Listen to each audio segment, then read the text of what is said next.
Like, public education is crying out for help. So God bless these kids. George Bush, you will pay for your crimes. How did you transition into a technical role or into the tech space from education? I really started just reaching out to people at companies that I wanted to work at. I made a list of places that I could see myself working at. And then I ended up getting a senior manager role as my first role in the tech industry. What transferable skills do you think you took over from education that helped you land one of those tech jobs? Being able to sell yourself in an interview is so important. But transferable skills coming from education, I was a special ed teacher. I had to do a lot of data collection and do a lot of reports and kind of just analyzing that information. So I got really good with like using like Power BI and Tableau. At the time, there weren't a lot of teachers that were like looking to kind of pivot into that tech space. So it piqued people's curiosity, like, what is this teacher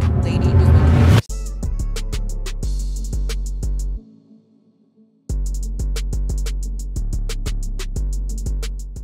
Yo, if you're looking for a way to start your cybersecurity career, then check out Josh Matacor's course at Level Careers.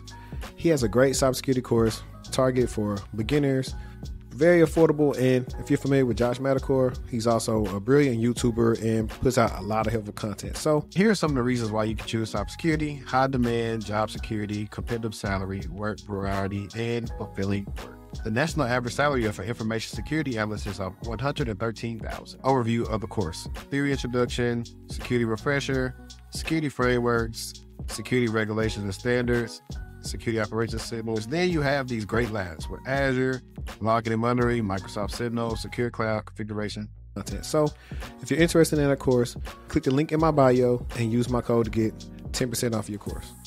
Welcome back to the Textual Talk Podcast. I'm your host, HD. And this is another episode of y'all favorite show. If you're listening on Apple Podcasts or Spotify, you know what to do. Leave a podcast review, help us out in the podcast analytics. And if you're watching us right now on YouTube, subscribe, hit that bell icon to be notified when we're dropping our content. And also, join the Patreon, really support the channel. It helps us do episodes like this where we're in person, where we're vibing. So if y'all want these to continue, subscribe to the Patreon. Every bit helps.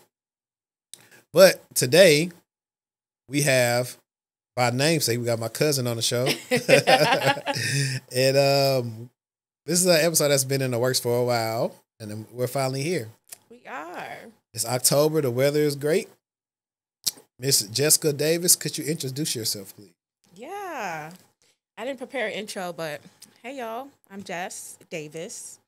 I am a career strategist. You've probably seen me floating around the internet. I have a career company called Resume Badge, and I just help people with jobs, resumes, LinkedIn. I help people secure their next opportunity. I'm a mom.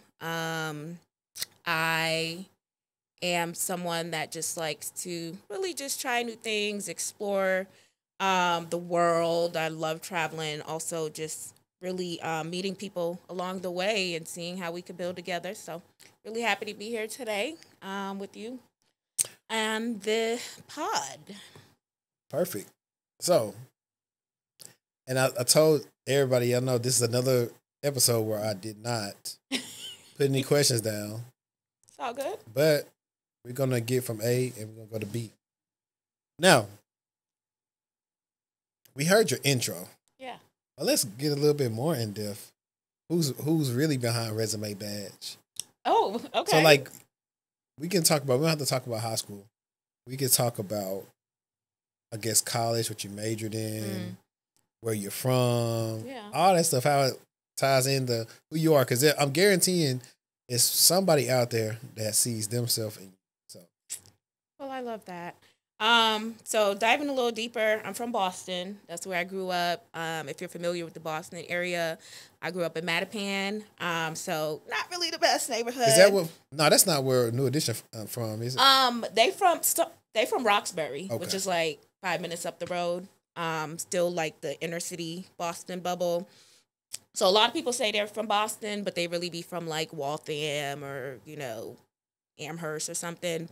What Boston, people consider Boston would be Roxbury, Dorchester, Mattapan, Hyde Park, South Boston, East Boston, and that's about it.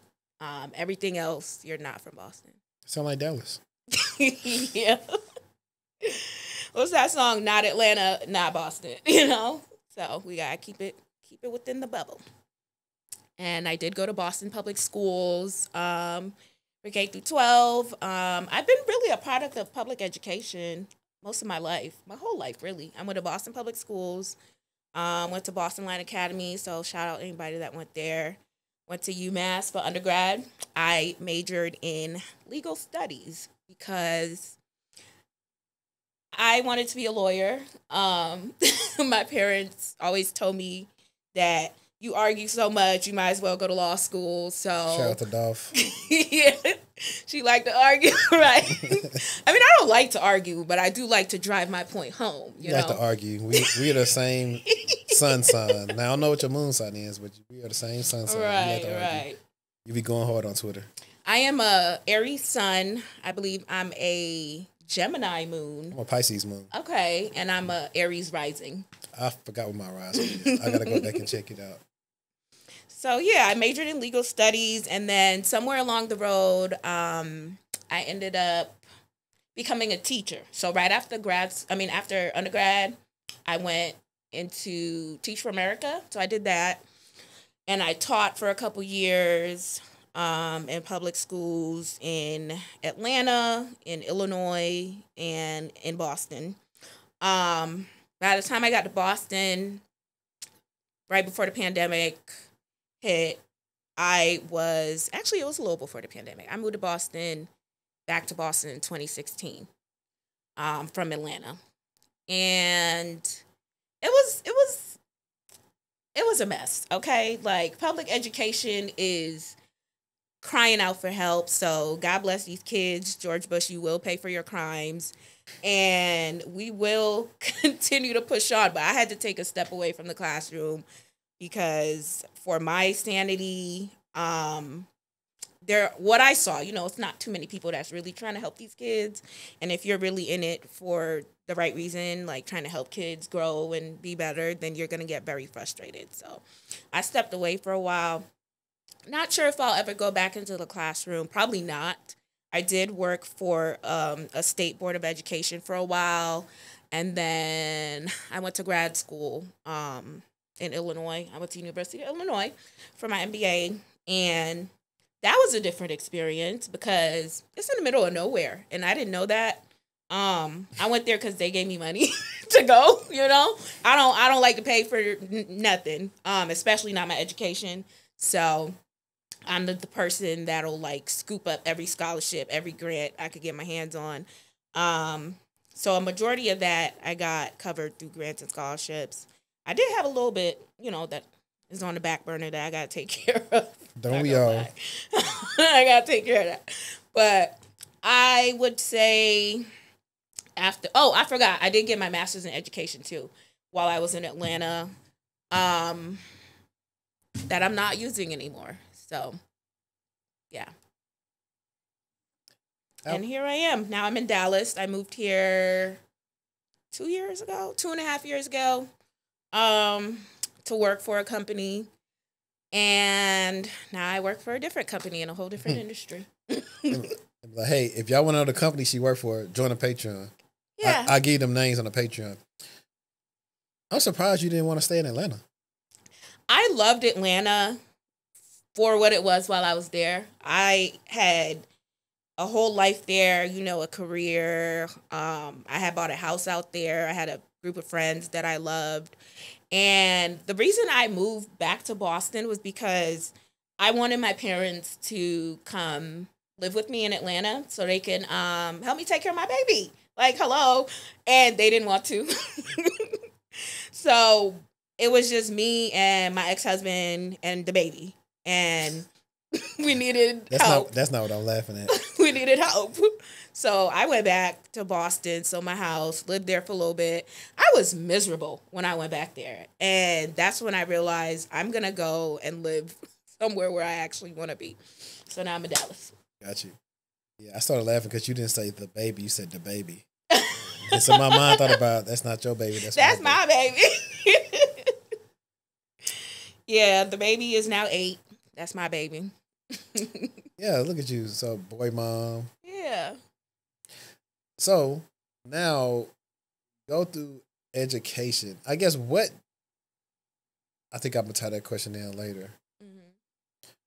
So, when you moved back here, you were no longer in education, right? No, I moved here and started working for an IT consulting company. And I was doing kind of like a hybrid roles, like part customer success, part consulting. You've probably heard the company before. I'm not going to drop their names, but they're around. And I worked there for about 2 years or so. And then I got laid off. Okay, so talk about that. I was out of work for like 6 months. Okay, like the job market. I know you all have been hearing about how crazy it is and all that. Now I went through it, and I'm just glad to be on the other side because I wasn't gonna be able to keep that up. Just doing all those applications, all those interviews, it wears you down. It does. I was worn down. It does. So let's go back and actually talk about how did you transition into a technical role or into the tech space from education? Let me get back in the mic. That's better. Okay. So I think I kind of just like fell into it, honestly. Excuse me. Because I had no experience whatsoever. But I did start taking low courses here and there, certificates here and there. And then also I was in grad school. So I really started leaning into like the career services office at my school, really started going hard with networking. I think that's what really did it for me. I really started just reaching out to people at companies that I wanted to work at. I made a list of places that I could see myself working at. And then I ended up getting a job, a senior manager role as my first role in the tech industry, with a very large tech company. And that was kind of my foot in, and I haven't really looked back since because just transitioning into that industry has just been able to kind of help me grow mentally, just really look at the world from different perspectives, because now I'm curious about everything. I want to know how everything works, I want to know how we are securing everything that's working, so ever since I got to grad school, because the school I went to in Illinois was also a big engineering school, so it's like the number 2 engineering program in the country. And I saw all of those people kind of combining their technical skills that they were learning with their business skills that they were learning, and I wanted to see what was kind of going on with that, because I initially went to business school because I wanted to get into education operations. I still wanted to kind of stay in education, just not be in the classroom. But when I saw all these different things that you could learn, I ended up concentrating in information systems, and that kind of helped me to sell myself as well and just be more marketable as someone that did not have a background within the industry. And again, like I said, networking, just really getting in people's DMs on LinkedIn, sending my resume out to whoever was looking, or whoever said that they had an opportunity. I was sending my stuff out to them and just really asking around, how do you, having those, what do you call those one-on-ones when you talk to people? Just asking people that I knew that was in the industry, what is it like for you? What brought you here? What's your driving force? What are you learning? And just really picking people's brains to see if it was something that I wanted to do. So them coffee chats and things. Yes, exactly. So with that being said, first of all, shout out to you for doing management information systems. I got my bachelor's in computer information systems, and then my master's is in technology management. Okay. From actually University of Dallas in Irving. So cousins. What transferable skills do you think you took over from education that helps you land one of those tech jobs? Because I know we do always talk about the transferable skills and everything else, but I do like to bring people on here that didn't just start out in a super technical role, that started in something vastly different from what people expect them to do, and now they're doing something different. Because, like I said, we do have these consultations with people that are teachers or executive assistants or whatever they're doing. It's like, well, how can I do a role like this? Yeah. I think being able to sell yourself in an interview is so important. So before I started going on these interviews, and I had some big interviews. Before I landed my first role, I had an interview with Microsoft and Amazon in the same week. So I had gotten flued out. So I was like bouncing from campus to campus. It was crazy. Look at you. I was like, you should have vlogged it. Y'all want me? So they have like a wall over there at Microsoft. When you do your interview, you can sign your name. So my name's up there. You probably see it. But transferable skills coming from education. I was a special ed teacher for a while, for like the last couple years, in the classroom. And so part of that was I had to do a lot of data collection, and do a lot of reports and kind of just analyzing that information. So I got really good with like using like Power BI and Tableau, because those were kind of the platforms that we were using to run our reports for our meetings and stuff. So as soon as I saw like those were starting to be some of the requirements or some of the tools that some of these companies were looking for, I slapped that on my resume.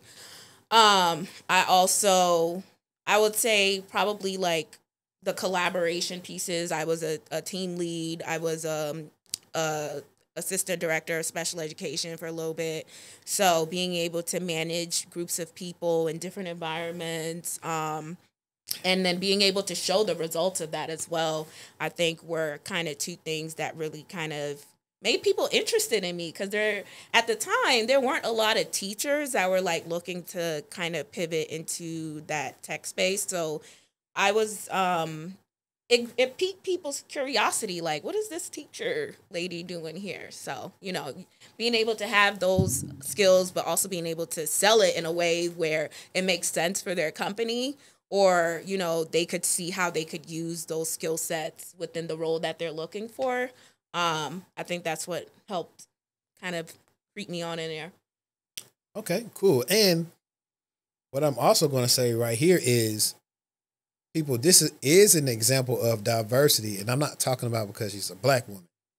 I'm talking about because she comes from a different background and now she brings a different perspective into the workplace.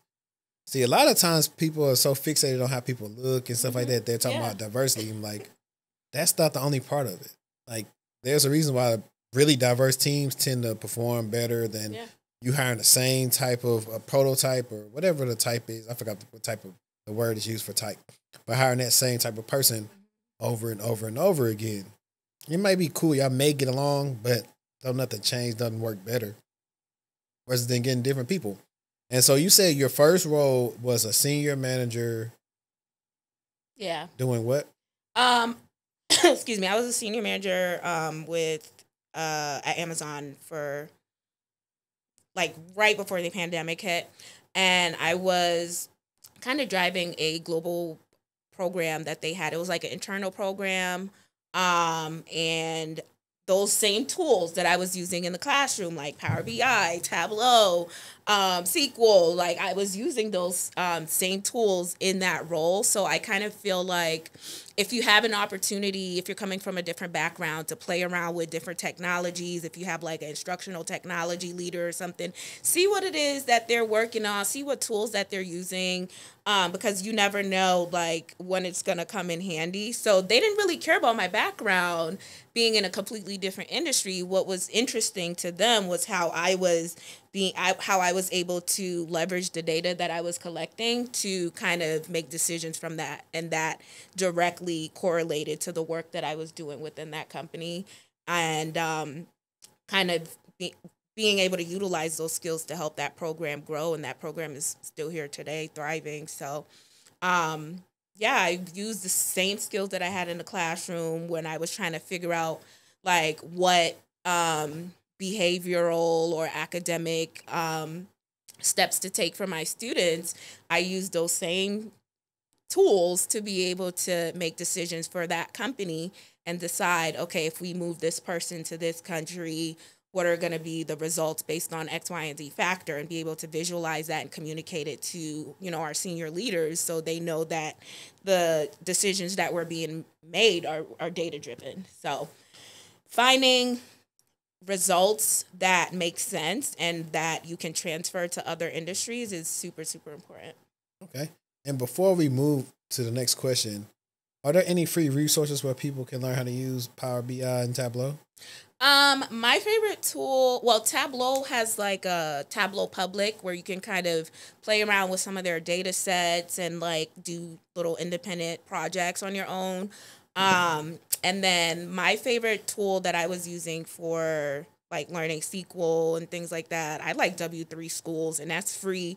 You could just go and do some live practice, play around. They give you some problems. And of course, YouTube University, always a go-to for me. Perfect. So when you left that role, is that when you got into customer success?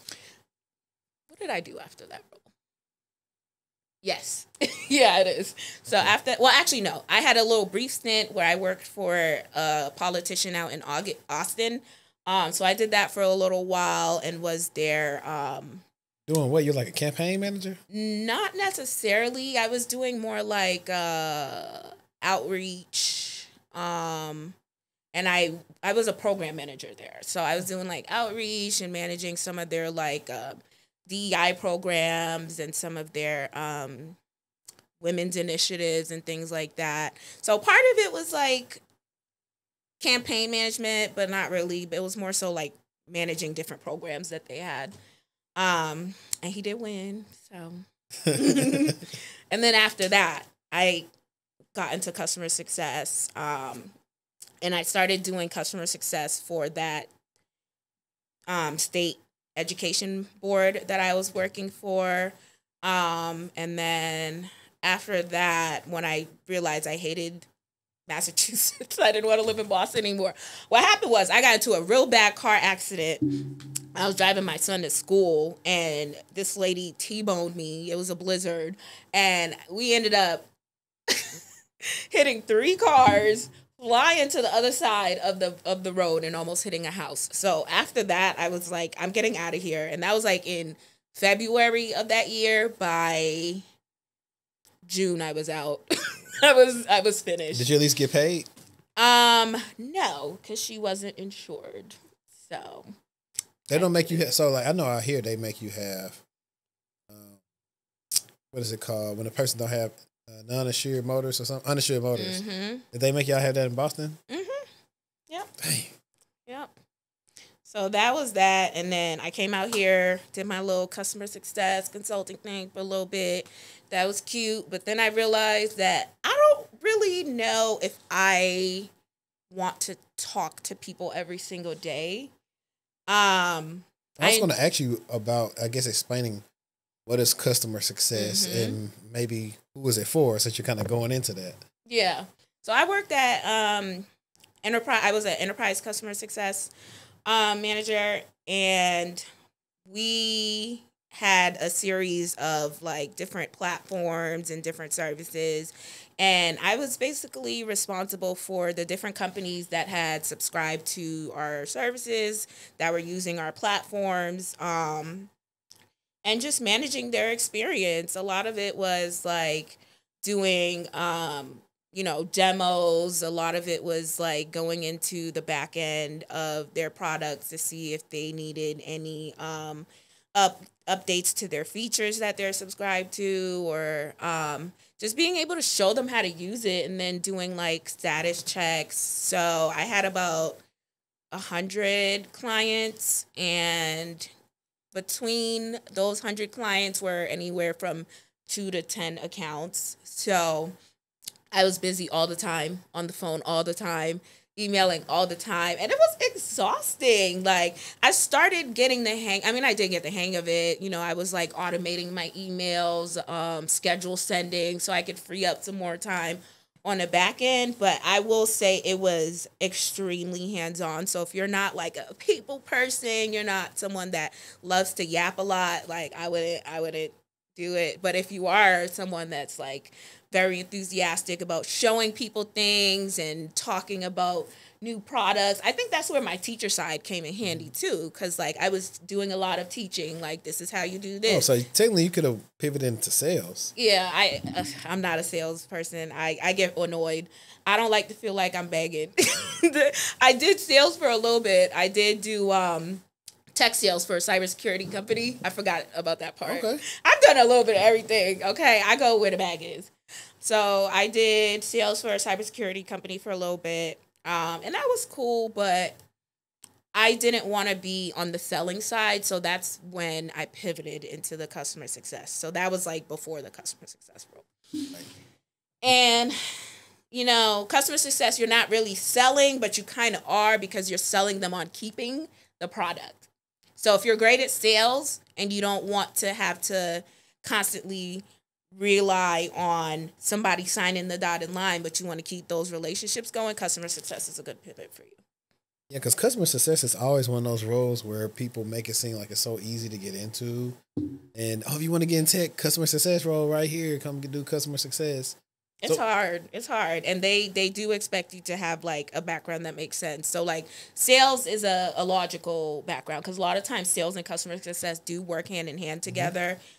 So I worked a lot very closely with account executives, with sales managers.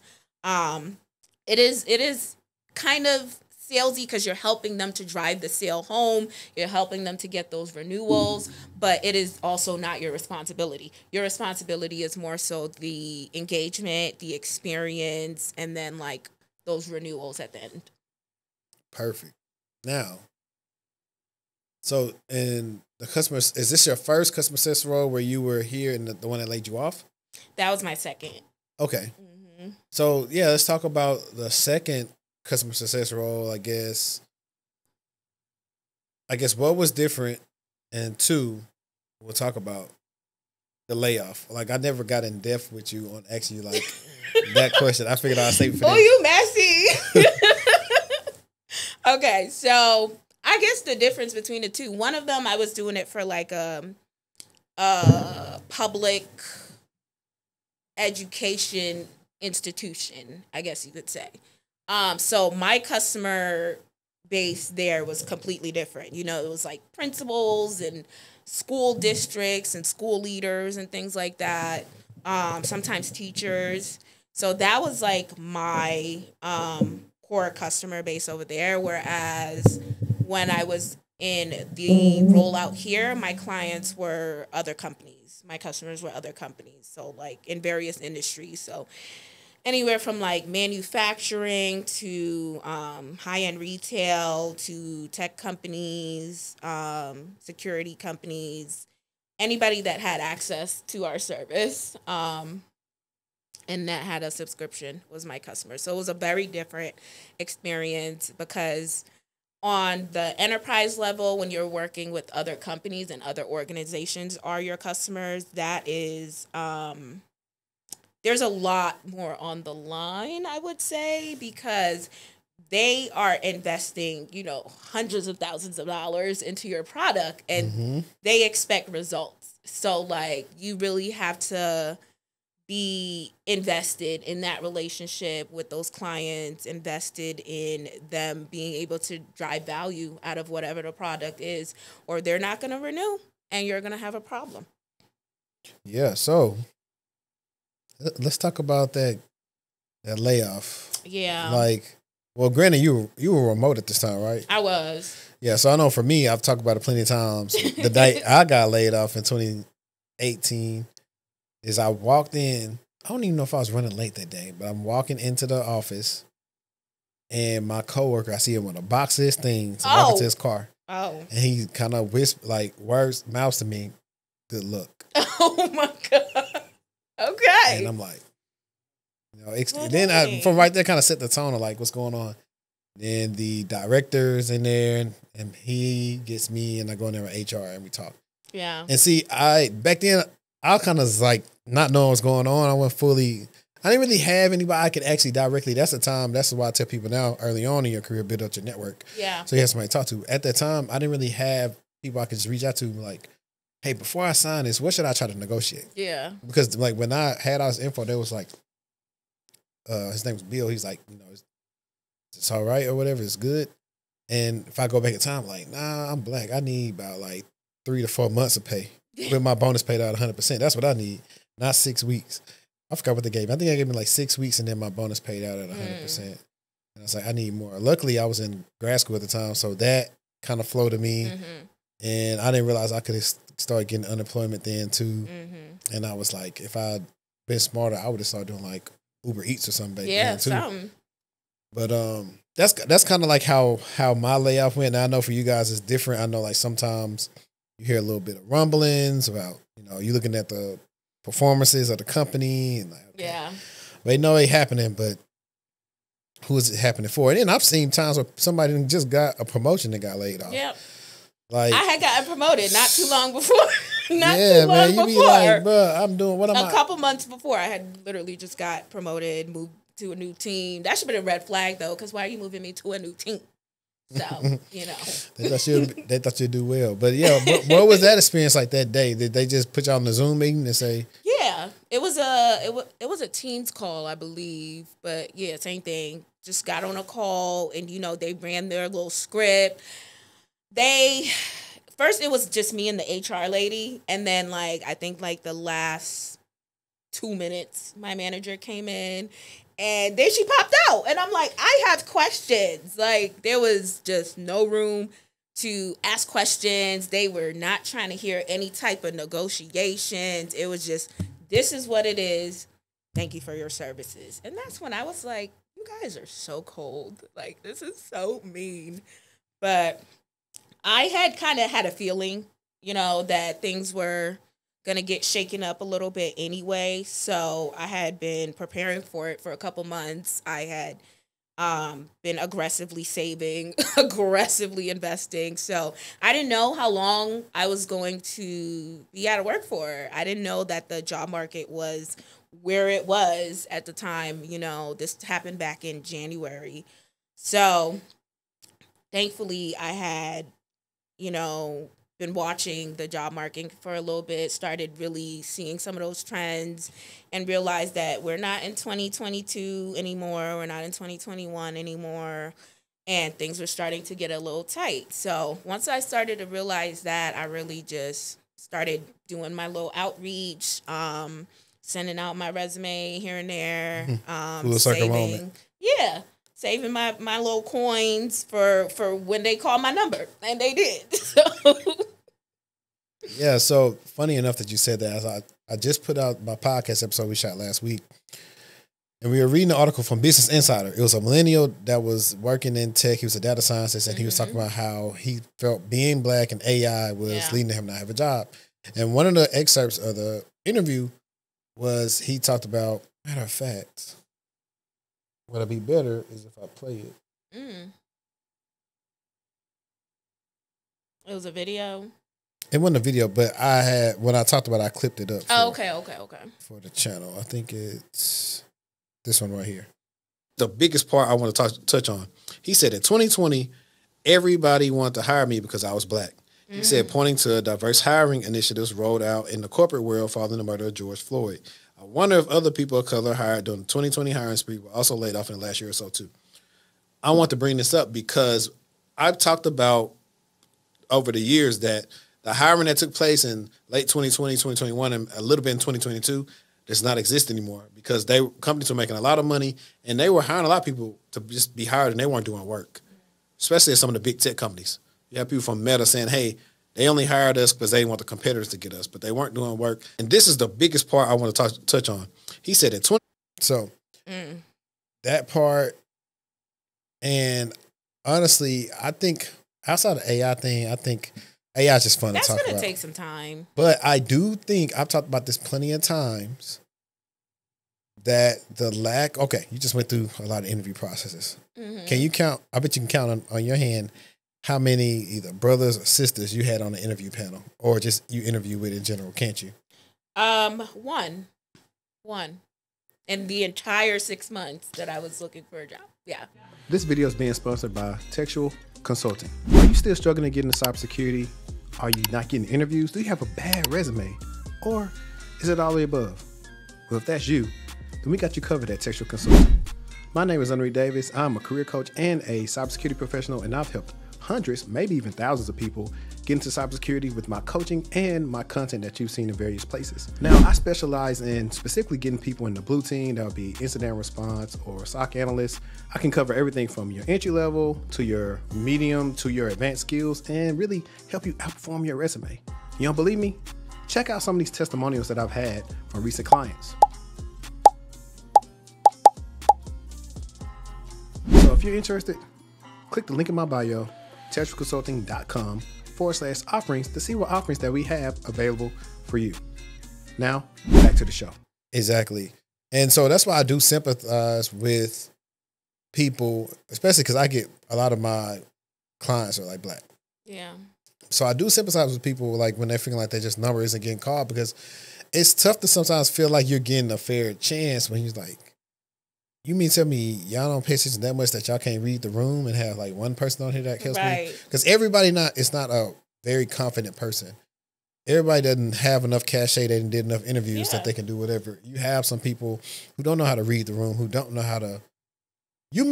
I've seen people who are very adequate at possibly doing a job, but they just have a lot of anxiety when it comes to interviewing, and the interviewer does not know how to. Okay, let's get them kind of to be relaxed. Instead, they just go in there drilling them. And so you couple with you may not have anybody fighting on your behalf. Correct. And so you're like, bro, when is my number going to be called? Like, what am I doing wrong? Like you said, I record a lot of interviews, so I know which ones I know which ones is good. I know it's like, okay, dang that. I know if I'm getting in there and somebody's nitpicking my resume, I'm like, this nigga on that bullshit. Like, bro, why you nitpicking these numbers, bro? For me, it was always like a lot of, I get to the last round and then I feel like that's where the who's going to advocate for you comes in, because if that person has to decide between you and like 10 other people, subconsciously they might pick the person that they more closely identify with. Exactly. And I think that's where that becomes a problem. Yeah, the funny thing is, so I've seen that happen a lot to roles, and then that same role you interview for will be back open. That happened to me. Let me tell you, in February, because remember I got laid off in January, and I started interviewing right away.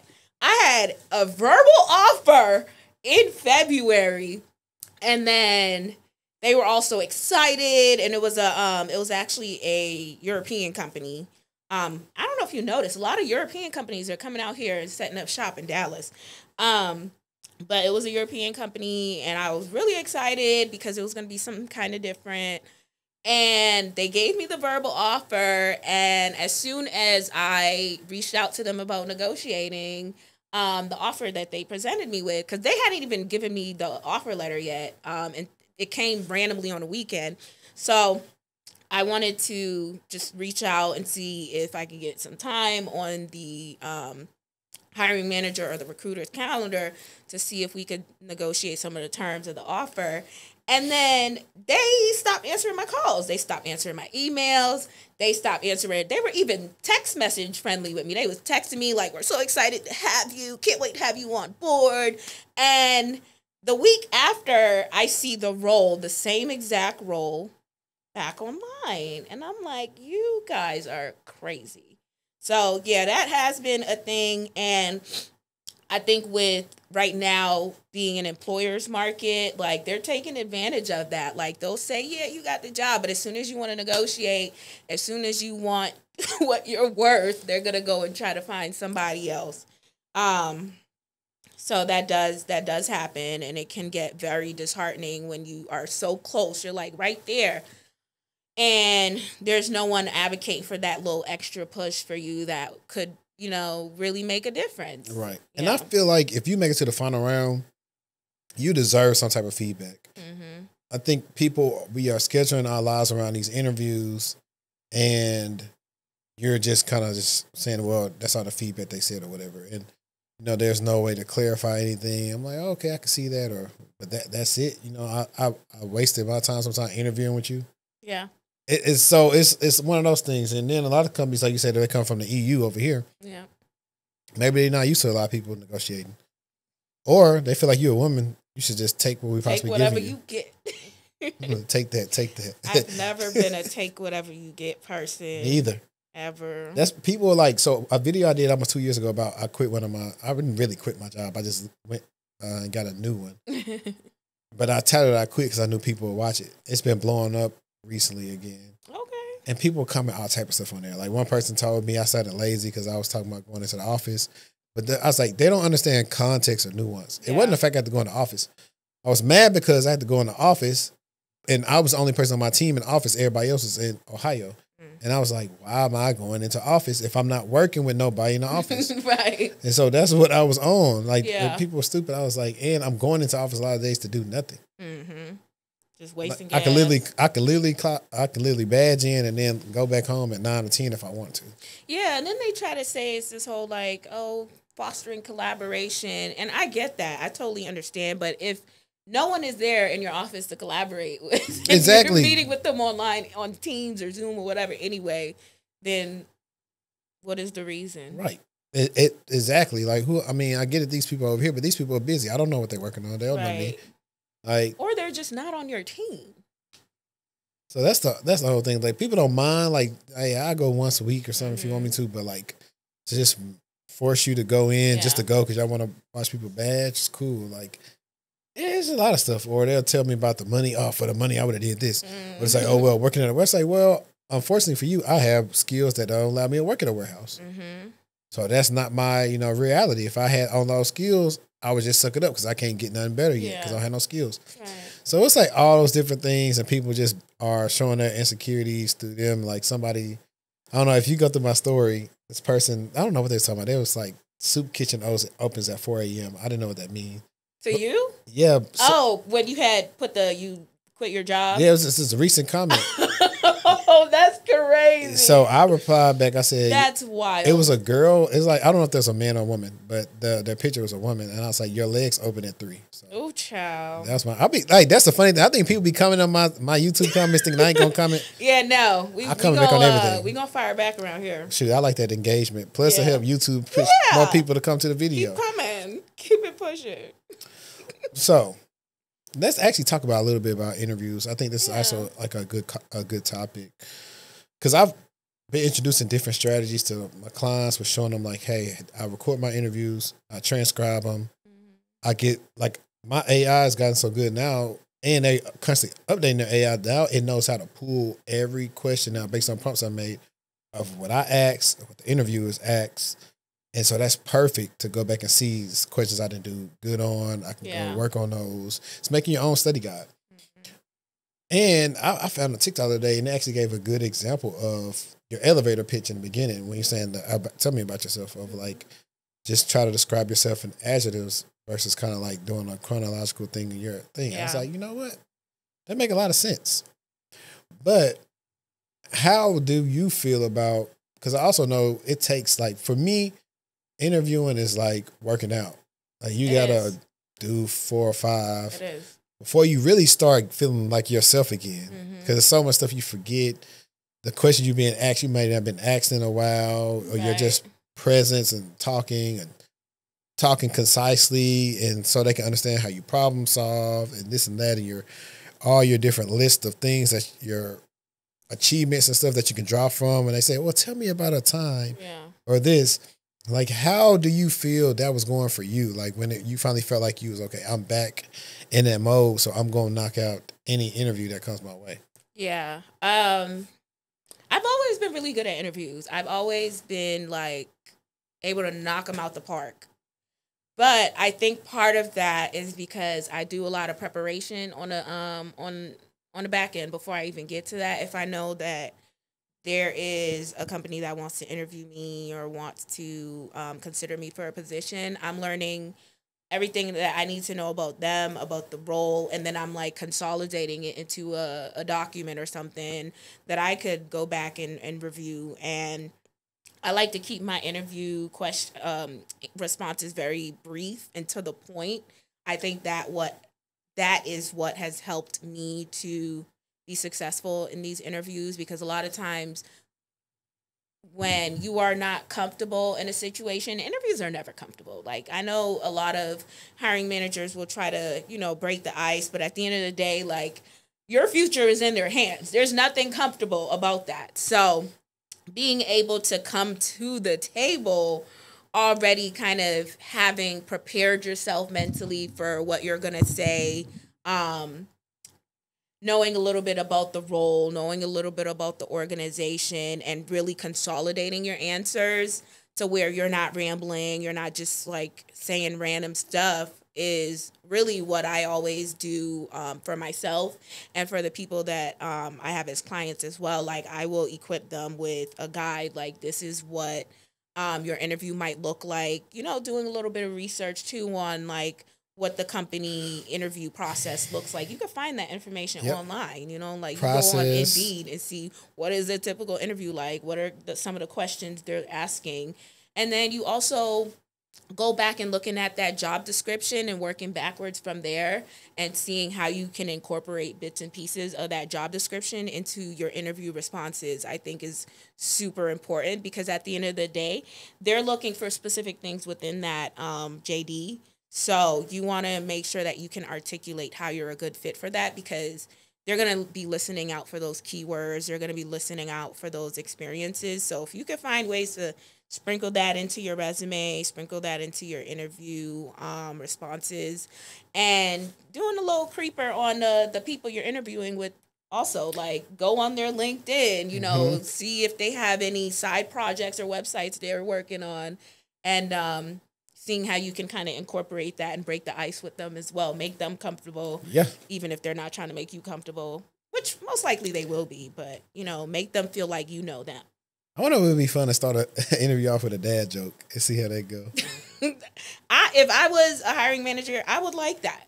But I mean, like I said, I've had interviewers start off our interviews with icebreakers I've used from this podcast. Yeah. So. Oh wow, yeah, and that's the thing too. Like, and that was Microsoft that did that. Ooh, see, they be watching.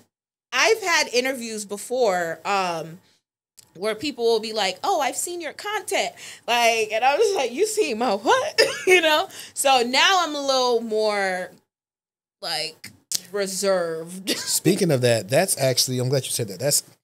That's helped before. So, like, if I'm a leadership type of role or whatever, or people are asking me, hey, what's your experience of mentoring and doing this and that? It's like, well, I'll actually start bringing that stuff I do outside of where I said, well, I've been consulting, like, clients for, like, 3-4 years now, and I've helped them get into various blue team roles. I have this LinkedIn learning course. Here's the link to that. Hey, here's the link of me talking to some college kids about security operations, so you can get understand of I know how to explain things and talk. And so I share those because they help out. A lot of times when I share those, they get back immediately and say, oh, okay, hey, we want to talk to you. And that's the thing too, like, you want to, in this current economy, in this climate, especially in the job market, you really want to try to make yourself a little bit visible. And I know people hate LinkedIn, but I love LinkedIn. I do too. I love LinkedIn, okay? Because they have so many different features where you can, like, literally make yourself stand out as a candidate. You could be a regular person and be a thought leader on LinkedIn and be able to just speak on what you know. That's me. I've gotten people who I barely talk to but know of this content from the show or post I've made to where they're just like, yeah, we know who you are. Yeah. We definitely need you on the team. Let me tell them about you so at least they can interview you. Exactly. I've had that happen. So that's why I'm always telling clients, like, hey, you don't have to be an influencer, but people should know when they go on your page what role you're trying to transition to and what you care about. And if you start just putting that work in little by little, it's going to work. Because the biggest thing, like you were talking about earlier, like with the data and the stuff you're doing with Power BI, you know how to explain those things you're doing. Some of these people aren't using the tools at work yet. They're just labbing with them. So I was like, in order to understand what you're really talking about, you need to blog and you need to make posts and walkthroughs so you're comfortable talking about them in interviews. I was like, if not, this is going to be that. And everybody's been here in the interview for it. Man, I know it. If you give me some time, I can figure it out. Everybody's been there before because it's not common knowledge to you or something you hadn't looked at in a long time. Like I've had that happened to me before. It happened to me plenty of times. I had a brain fart in an interview, and they was asking me the most basic questions about SQL, and I'm like, oh God, what? So I didn't get that one. It's happened though. He's like, bro, what is going on here? Yeah. So this next role is you're out of the customer success space, right? What type of role is this now? And you don't have to say for who. I kind of just want to get the gist of it. So me, I bounce around, as you know. So I have rebranded, and now I'm a finance girly. Okay, so I work in finance operations. I manage a team of business and financial analysts for a company in the finance industry, and just being able to, again, like bringing in some of those like past experiences and skill sets that I was able to leverage in the past and some of my other roles that are completely unrelated. You know, I have a specialty for pivoting into industries where I have no background and no experience in, and this is just my latest feat. But I'm really enjoying it because I'm learning a lot, and I'm really integrating like my leadership skills. I'm really integrating like my management, operations management skills into the work that I'm doing every single day. And plus, I like that I'm able to help develop other people as well, so they can kind of maximize their skill sets and their potentials in their roles. So it's really cool. Yeah, I've gotten that answer before too. It's like they look at your experience, or I remember I was interviewing for a role, and so some of the finance companies were more of the banks and like investment banks. They were go bodies, assistant vice presidents, all those type of roles. And so a person was looking at my resume from 2 years ago. It's like, why would they want to come here and they're a vice president? So, and they had to explain, it was like, it's really just a senior level role, but it's one of the things that they make people feel good about themselves in finance. But it's like, because especially at these banks, everybody's an AVP, a VP, you know, which is great, but those titles don't necessarily transfer to other industries because like, they don't know what that is. Right, exactly. They're gonna be like, overqualified, you know, and it's not even really the case. Yeah, I changed that to like senior GRC analyst. I think there you go. Because people know exactly what that is versus me saying VP of what is it, cybersecurity operations, or like it definitely make it seem like you're supposed to be reporting to people or something. So I'm like, I'm gonna change that, but. Let's talk about this though, because like, you know, as much as we talk about big tech, a lot of people don't talk about how like, regardless if you're doing like, if you're not like let's say you're not a trader or you're not like an investment banker, but most of the time you still get paid pretty good working in finance. And a lot of times the one, like if you're not getting equity in finance, what you do get a lot of times is a good bonus. I mean, granted you haven't been there a year yet, but I'm still getting my bonus in January. Is it that so like for example, when I worked for Goldman Sachs, my bonus was like guaranteed the next year because I started in November of 2021. It was like it don't matter like in June and what is it though, in January you're gonna get that bonus. Yeah. It's like that for you? Yeah, I'm getting my bonus in January. Is it going like is it a negotiated amount y'all negotiated, or can it be more than what you negotiated? Like it can be more. So I'm guaranteed a percentage, and depending on how well the company is performing, which is fantastic right now, it's going to increase. But there's a minimum guaranteed. And plus, I've really been kind of doubling up because I'm getting a referral bonus bag in December. Yeah. So that's about to be a great holiday season. We need a donation over here for the referral bonus bag. Yeah. I know you have been talking about the referrals, and I don't mind it, but like sometimes people be like, you refer the wrong person. So it be like that. But some places they don't be worth like the referral. Now I was trying to refer anybody I knew to JP Morgan because some of them roles they referrals was like $10K. Yeah, that's what we're working with right now. I'm like, listen, if I get about 10 of y'all on this thing, shoot, I'm in there. I ain't leaving. Yeah, the referral bonuses, depending on the company or the organization, because I worked at a company before that was heavily pushing referral bonuses, but it was only like $500. So it's like you're doing all that work and it's not really going to pay off that much in the end. But like, I know a lot of the tech companies and then a lot of the banks and the companies in the finance industries, they offer really big bonuses. Yeah. So you really got to be strategic about who you are transitioning or helping to transition into that organization, because I don't get my bonuses until 3 months after. They got to make it on the job. They got to make it past probation. So if you know somebody is not going to show up to work, not going to pop up to the meetings, is a slacker, don't refer them. Yeah, and don't send them my way. Right, because that's going to have you looking crazy. They're going to be looking at you like, why did you bring this person? You know, so I'm doing, and everyone that I refer that lands an interview, I meet with them personally. I prep them. I get to know them and their background. Like, I make sure that if you are getting an interview, you're getting their job. That's good. We need more people like you in this world. But back on finance. So does this job pay more than the last customer success role? Oh yeah, like absolutely.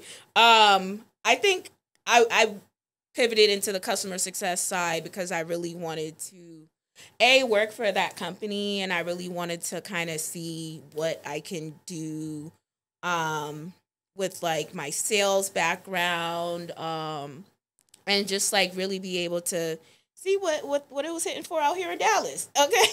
So they paid all right. But I would say finance, like outside of tech, the finance industry is probably the next level down. And then don't let it be like a hybrid. Like the other day I was telling somebody, the tweet was just healthcare and fintech. Like that's all. And I didn't tell people on Twitter because like I don't like y'all like that, but people I knew that fit the description of that company that I was looking for, I sent them something. I was telling them, I was like, man, one of these jobs, they was talking about on the low end, it was like if the right candidate could get more, they was talking about they'll pay the candidate then like $190 for base, and they would give them like a 20% bonus. They probably get equity, and this is a healthcare company that handles I think like financial healthcare transactions. And like that's, if y'all watching this, I've been telling a lot of y'all in consultations, healthcare is what you should be paying attention to, because all these breaches that's happening in healthcare, they are trying to get better with their processes, their third parties, all the different risks, how they stay safe. All those companies, they're either companies already doing that or companies that are about to get bigger to offload the burden on some of the bigger companies. And they paying a lot of money to get people over there. And if you look at the Bureau of Labor and Statistics reports, month over month, year over year, healthcare is like constantly increasing. They're like one of the industries that is consistently increasing every single month. Like even when we were having all these major layoffs, healthcare just kept growing. That industry is really solid, is really stable. And I know a lot of people think, when they think tech, they think they have to work for a tech company, but you could do that anywhere. And the healthcare industry really needs some support in that department. I've seen jobs for hospitals paying good money. I'm like, look, if you know somebody, that's the hard part too, like trying to get a hold of somebody you may know that works for one of these hospitals.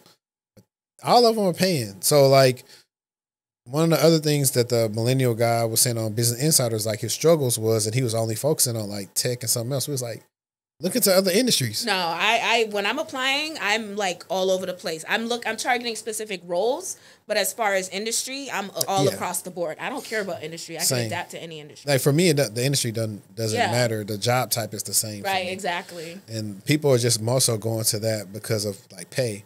But a lot of people, once you've been in the game long enough, you got the experience.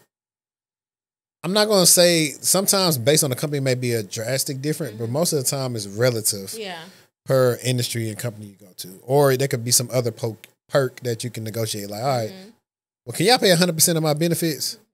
Listen, as a dad now, that's what I asked. I was like, hey, how y'all benefits looking? Right. Hello. How much paternity leave we talking about here?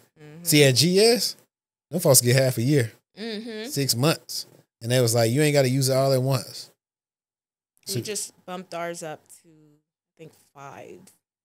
That's good. Mine was 3. So I let my first week back was this week. Oh, wow. So I was like, I didn't want to go. I kind of got used to my little flow of like everything, but it was cool. 3 is good though. 3's company. Yeah. 3's good. Did you ever watch that show at nighttime? It's a knock on my door. That's all the part I know of that song. Yeah.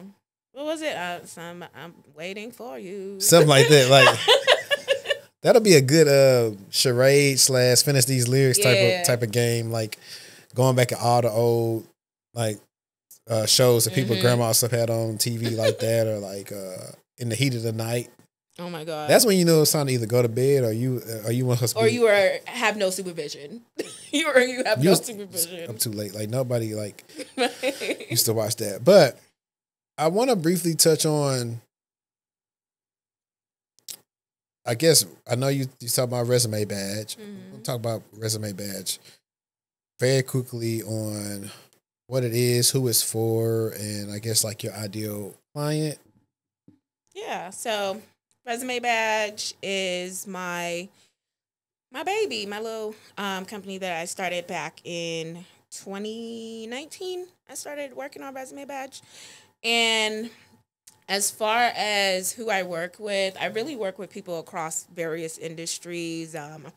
I mostly work with people in the tech sector, but I also work with former educators like myself. I've worked with people in the healthcare space, people in the security space, and all across the world now too.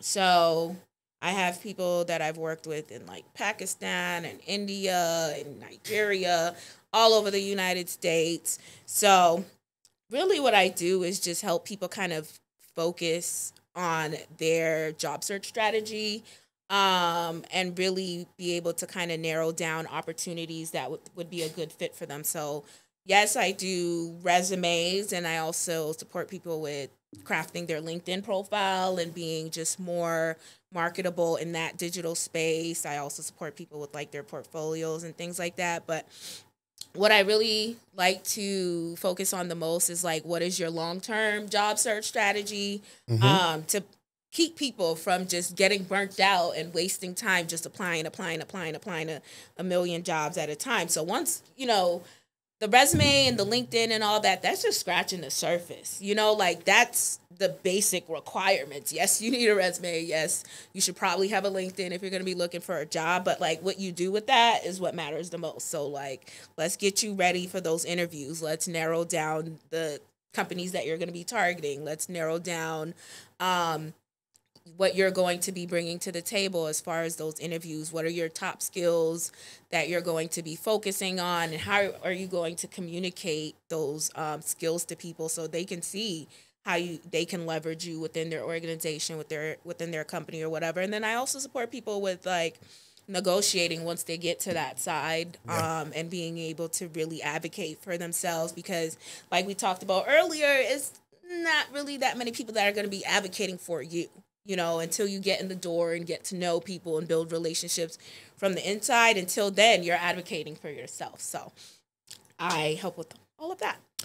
Perfect. Man, you know what? I don't think I had one bad experience with a guy who got a resume done for me. He was like in Saudi Arabia, Dubai or something like that. And it was a bad experience. And his resume looked way better after I did it. I had to find it. But the dude tried to start slandering me. Like, he went on my LinkedIn learning course and just started saying some stuff, and he got mad and the thing. I'm like, bro, this is way better than what you had. I don't know what else you're looking for. And I had just ignored him. But it was funny to me because I was like, people will do all that, and then they'll go and get a job, the job that they want after doing all that. But not only that, I just did that because I was like, I'm not familiar with the customs in these other places. I'm only going to stick to like U.S. because I don't have time for it. Yeah. Because that's a lot. I'm like, y'all got it. I'm not slandering you on your course is nuts. Like, why are we doing that? Bro, I was like, you got it, fam. I was like, because I don't know. I guess they just come through anywhere, and maybe it was a good price for him. Yeah. But I was like, I think I showed him like, well, you do see this disclaimer down here that says, hey, I don't have to get refunds, this and that, but I will work with you in the way I can. Right. But that's me too. I think I put on my Twitter, LinkedIn, like my ideal client as a person possibly that already has some type of tech experience. Mm-hmm. So it's a little bit easier for us to make that transition to almost double like their salary or something like that. I was like, I can do it from scratch too. It just takes us a little longer. Yeah. Because I got a guy, we got him like 2 offers within, it happened pretty quick for him actually. And the benefit was that one of them happened and I think they just liked him and he got it because he really didn't do good on the interview. Mm. Like the stuff he was doing, stuff I had already told him against about his resume. I was like, bro, you ain't answering these questions right, bro. Right. They asked you this and you said, he's like, damn, I did say that. But in the other interview, he got mostly, because 1, he did good, he knocked it out of the park, but 2, he was able to get seen fast. Well, really, their interview, recruiter, you know how they schedule and she almost blew it. But one of my friends that works for the company, she referred him too, so he was a referral, and that part helped too. And the fact I was like, hey, you know, he finna be off the board. They taking too long. Mm-hmm. Like, what's going on? He said, let me tell the manager. Every time we had to go and tell her, he would get an email right then. And so the manager doesn't even like that recruiter because they keep on botching it with the talent. Oh, yeah. And I'm like, man, but that's another thing too, guys, of like just working with people who have a network of like good friends in the industry. Mm-hmm. Now you get tapped in. It's like, hey, I know like they're looking for these like things. What type of clients you got? Mm-hmm. You just never know. So like sometimes whatever that price is, that investment is well worth it. Yeah.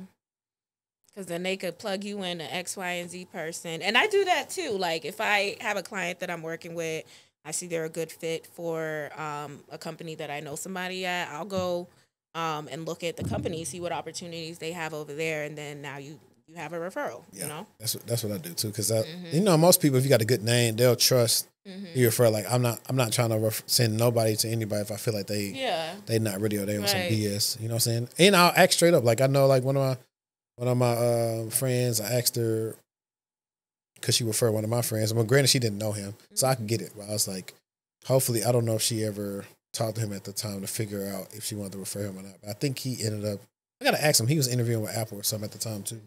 So I was like, you know, I ain't going to see no BS type person. Like, if I reach out to you, it's like, this is a dude that just came from Amazon. It's a viable candidate. And burnt out. Yeah. So that's like, hey, can you refer him? Like, hey, you know, easy way for you. Right. This ain't no chump change type of dude. But let's talk about like funny stuff. She's another person that is on Black Tech Twitter, and we always just talk about how much of a fun / dangerous space it is. Like, you know what though? Surprisingly, over the last couple of months, it's been very quiet. It's been too quiet. We hadn't seen any new gurus pop out. We ain't seen no new boot camps. I think it's been leveling off a bit, I would say. I think it was just the 2020s, the grift that you could do. Oh my God. Because it was so easy for people to get in. Like, and any other time, nobody was getting into tech that fast. Where are those people now? Who are you getting jobs now? Where are they? Who you getting hired now? Exactly. But then you want to have a $3,000 resume service. Like, get out of here. Listen, I ain't mad. Listen, if you get a person a job, I ain't mad at the price. If you get the person a job, cool. But people are doing that and there are no results to support those prices. And that's where I get angry. That's where it's like a problem. Because now it's just a grift. For sure. I'd be mad too. But then sometimes I always feel like some people shouldn't be in tech if they falling for some of them things. Like people giving them type of guarantees. Like I had this post and I'm going to show you something that's going to be funny to you. I said, anybody that's a guru that is saying you can get into, like in my case, I was talking about, they talk about you can get into cybersecurity or something in X amount of time in like 90 days. And they flyer, they got on a blazer with the jeans. It's a red flag. Yeah, no. And people was like, what you mean? We can't wear blazers and jeans no more? I was like. The tech guru starter pack. I was like, y'all missing the point. Because I meant to put this on my story and I'm going to put it up there one day. But look, this is exactly what I'm talking about. God. That's the starter pack right there. Ooh, child. Industry expert. And he was on 90 days or less he was on one of them other tech podcasts, and he told the host he went from being an Uber driver to doing penetration testing. Okay. And he did not ask that man, hey, all right, so what you did when you was a penetration tester? And like, how that happened? That's when I was done. I was like, yeah, this nigga full of shit. Anybody could say anything on the internet. It's up to you to do your due diligence and verify. And then the comments were nothing but Africans. That's how I knew this shit was fake, bro. I was like, man, you got to be kidding me. That same person, he reached out to come on my show, but I got too much integrity to let him sit over here and lie. Or if he was, the episode probably won't come out. You would have cooked him. You should have brought him on. But you know what? Just to cook him. I don't want to cook people. Like, it's another person that's in the area I've been wanting to sit down with, and I think twofold. I know the guy knows who he's talking about. I think he gets a bad rap because he's a good marketing genius, and people get mad at it. I think I know who you're talking about. But I'm like, if he would ever agree to come on, we would talk beforehand and say, hey, this ain't going to be why you said this and that. It's actually going to be out your story. I'll give you some pushback, but it's going to be educated pushback. Yeah. It's not going to be, I can't even kick your back end type stuff. Right. And I just think that's one of the reasons why he don't want to come. He may just think that's what I'm on, but I'm really not. Now, of course. Some people need it, though. Of course, they probably feel like that because I have made comments like, hey, if somebody's saying, like I just showed you 90 days and you finna get 120K, you got no experience, but you going up against people with 7 years experience, you kind of do the math. I was just letting people know, hey. Especially right now, because it's like the last 2 years with these mass layoffs, like everybody's in a job market. So if you think you're just going to come in off the streets, no experience, and you're competing with all these super experienced people that are certified, that like have gotten their hands dirty, and you're going to get that same pay, that same opportunity, you gotta manage your expectations. And that's why those people need to work on the other parts of the job versus just trying to apply. Yeah. And that's how they'll find a little bit more success in all this. But I mean, it's fine. Like even in the last episode, we talked about this guy. He had this post instead of he got his own LinkedIn banner from desperate to dying. Like, it's kind of what is going on? It's kind of stupid to me because I don't advise against I would tell people all the time, I don't advise the banner because the recruiters can see if you open to work or not with it or without it on. Yeah, correct. That's why I don't think it doesn't matter if you have it on or not. Like, it's a lot, man. Like, people be doing like a whole bunch of funny stuff on LinkedIn. And I mean, it's good for reactions, but it's not getting you the reaction you need as in, hey, you just got this job offer. Right.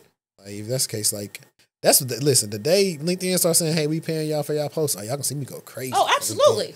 Absolutely. Listen, because Twitter paying, that's how people be going crazy on Twitter. Yeah, people just be doing and on Threads, people do the same thing on Threads. Threads is paying now? Let me get back on there. Man, you're lying. I promise Threads do a Threads bonus. You got to, whatever status you got to go to, but every other day somebody on Threads helps them. Man, Dallas is cool, but the food isn't good. I see that same post like every other day. I was like, bro, y'all gotta stop. Like, you can find good food anywhere you go. Exactly, and stop trying to do these same posts that you see people do all the time. I was like, it's getting old. Like, be original. It's literally copy and paste, bar for bar. That's a dying art. It definitely is. I mean, you know, what do you have to say to your haters and your enemies from any enemies on Twitter? I have a lot of people blocked. Why you blocked them? Because once I start with somebody, I'm not going to stop. So if I don't like you, I prefer to just block you. Unless you come for me and you wasn't blocked, we didn't have no problems. But I like to mitigate. Have you ever found a friend from that? Like, let's say, for instance, like, y'all's going back and forth. Like, no, what? I kind of like them. And then, like, had that ever spurred something? He like, nah, bump it. Because I can respect certain people. I have one or two experiences where that's happened. And then, like, people will come into my DMs like, dang, you really went crazy on me. And then, like, we'll be cool. Yeah. I mean, it'd be all type of stuff. Like, people just type their hands and say stuff. And I'm like. Yeah, a lot of people have Twitter fingers. And then they feel like they can say things to people. And, like, you're just supposed to, you know, take it. But me, I clap back. You know, I don't go looking for beef, but I'll let it in the door. You know, I'm going to finish it. So I try to not engage in foolishness on Twitter anymore because me personally, it's kind of fun to me. I'll take it too far. I'll hurt your I'll hurt your feelings. Like, so I try to stay away from that. I just got a rule to not going back and forth with y'all because I'll never win. And it's not that I can't win. It's just I won't win. Like, everything I would be saying would be logical. Mm-hmm. And what you probably would be saying, not necessarily you, I'm talking about women in general, wouldn't be. And I would lose. And I was like, it's a losing cause. Because I learned my lesson. Not really arguing, but debating topics that I was actually kind of a little passionate about. Yeah. But people that I knew, and that when they weren't really looking at what I was saying, they just were feeling, they were personally attached to the situations. I was like, this is a lost cause. I can't do this with them because they feel a way about this because this connects with them personally. Right. And it doesn't really connect with me personally. I'm just talking about the facts that are here. Yeah. Like, I've had experiences where, like, I've worked with people before or done collaborations with people on apps, you know, like Twitter and then like Clubhouse. And the next thing I know, they got a problem with me. Next thing I know, you know, they're making something up about me. So I always address those because I don't let people defame my character. And I'll start digging stuff up on you and then I'm put it all on there, you know. So people don't like to go back and forth with me for that reason because I will take it too far. Yeah, for me, I let you get your shine on, but then on the pod, I'm putting it on wax. Yes. And I know you're going to see it. So that's how I get down. I'm like, I treat this like rap. I was like, bet. I was like, cut this part out and send it to your friends so they can see it. Yeah. As far as like that, it's only 2 people on the internet that I really have like any real, you know, smoke with. They cause you to lose money or something? Or is just... No. It goes back to, you know, attempt at defaming my character. And what I later found out was because they were grifters and they were trying to cover up whatever they had going on so that they wouldn't be suspected. So it was like, you know, people will project whatever they have going on onto you so that people aren't looking over at them. Yeah, man. Yeah. But me, I'm an open book, baby. You can look me up, find whatever you need. I know. And speaking of that, I was going to ask, where can the followers and the listeners, where can they keep up with you at? I am on YouTube. So, my page on YouTube is Resume Badge. So, you can get some, you can follow me there. I had taken a little hiatus while I was getting my life together, you know, while I was job searching so I could focus on that. But definitely check out my channel. I'm also on Twitter or X. So Worldwide Jess on there with the 0, W0, Worldwide Jess. And I'm Resume Badge on there as well. I have a community on Twitter exclusively for job seekers. It's called Career Fireside. So if you're looking for new opportunity, you're looking for, you know, see what jobs are out there, the latest market statistics on how many jobs are being added, you know, what industries are thriving right now. Information like that, you can go on the Career Fireside page and find that. We get our pretty strong community, about 13,000 people now, and there's recruiters and hiring managers on there as well that are always looking for people. And I'm on LinkedIn. Oh yeah, I have a website, resumebadge.com. Hey, I forgot. Hey, there y'all go, guys. There y'all go. And like I said, like a lot of my guests I bring on, a lot of times, like, you know what, you may come do something live, or like I said, you have UNT in the other studio over there, and we do some live and do some fun stuff just to tap back in with everybody. But it's been another episode of the Textual Talk, guys. I appreciate y'all for rocking with us. Y'all know, leave comments, like, share it out. Also, use the voicemail feature on the techtualtalk.com website. So next time when we get to the end of the episode, we can listen to your voicemail, answer it, and you'll get a reply. Oh, yeah. I like that. But until next time, like I always say, let's stay textual, and we out. Peace. Bye.